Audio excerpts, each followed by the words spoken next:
পুরে যে ঘটনা ঘটেছে সে বিষয়টা নিয়ে আমাদের বিস্তর আলোচনা হয়েছে। যারা মূল কালপিট তাদের প্রত্যেককে গ্রেফতার করতে হবে, সর্বোচ্চ শাস্তির ব্যবস্থা করতে হবে, সেই বিষয়ে আলোচনা হয়েছে। এসপি সাহেব আশ্বস্ত করেছেন তাদের অ্যাডারে আছে, যত দ্রুত সম্ভব তাদেরকে অ্যারেস্ট করা হবে। তিনি এটাও আমাদেরকে বলেছেন যদি ওই যারা মেল কালপিট তাদের যদি কোনো লোকেশন আমরা পাই সেটাও শেয়ার করতে বলেছে, আমরা গ্রেফতার করব। আমরা এসপি সাহেবকে দুটো বিষয় উত্থাপন করেছি।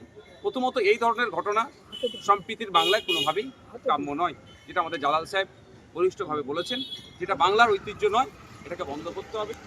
সাথে সাথে আর একটা যেটা আমাদের প্রস্তাব রেখেছি সেটা হচ্ছে যারা মূল ভোটার, যারা প্রতিনিয়ত এই ধরনের ইনসিডেন্ট ঘটিয়ে বেড়াচ্ছে তাদেরকে কোনোভাবে রেহাই দিতে হবে না।